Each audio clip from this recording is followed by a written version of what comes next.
এটাকে কি বলছে? কোশ্চেন সূচক শব্দ, প্রশ্নবোধক শব্দ। তাহলে WH ওয়ার্ড দিয়ে আমরা কি করি? প্রশ্ন করি, কোনো কিছু প্রশ্ন করি। তাহলে WH ওয়ার্ড আমরা কি কোনগুলো জেনে নিই দেখো। হট, প্রথমে কি আছে? হু মানে কে, হোয়ার মানে কোথায়, হোয়েন মানে কখন, হুইচ মানে কোনটি, হোম মানে হাউ মানে কিভাবে। এবার দেখো সবগুলোর প্রথম অক্ষর দুটো শব্দ অক্ষর কি আছে? WH আছে, কিন্তু এইখানে একমাত্র একটাই WH ওয়ার্ড যার শুধুমাত্র কি আছে? এইচ আছে। এখানে কি W আছে? না, এইচ আছে। তবু এটাকে WH শব্দ বলা হয়। কেন বলা হয়? তার কারণ এটা দিয়ে কোনো কিছু জিজ্ঞাসা করা হয়। তাহলে এক একটা জেনে নিই। তাহলে হট, হট কেমন ভাবে ব্যবহার হয়? যখন যেমন ধরো হট ইজ ইওর নেম, তার মানে কি?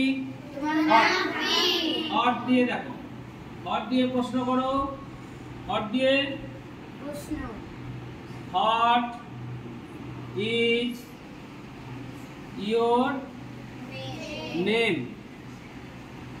দিয়ে শেষে কি হবে? ইন্টারোগেটিভ মার্কস মানে জিজ্ঞাসা সূচক চিহ্ন।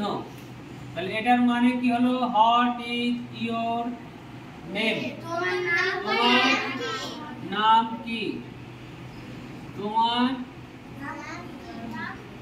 নাম কি। এবার দেখো হু দিয়ে একটা জিজ্ঞাসা করো বাক্য, একটা বাক্য বলো হু দিয়ে।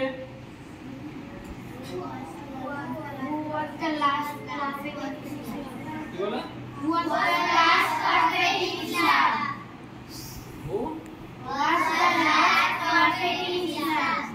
was the last Prophet in prophet Islam. of Islam. Islam?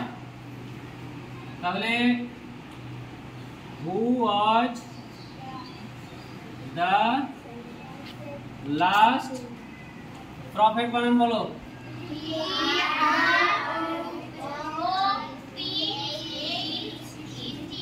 PHET prophet of Islam। তাহলে শেষে কি হবে?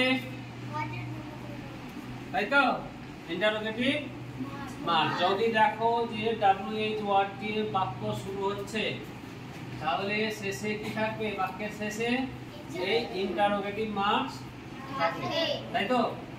প্রথম শব্দ যদি WH ওয়ার্ড দিয়ে শুরু হয় তাহলে শেষে অবশ্যই কি থাকবে? বাক্যের শেষে জিজ্ঞাসা চিহ্ন, ঠিক আছে।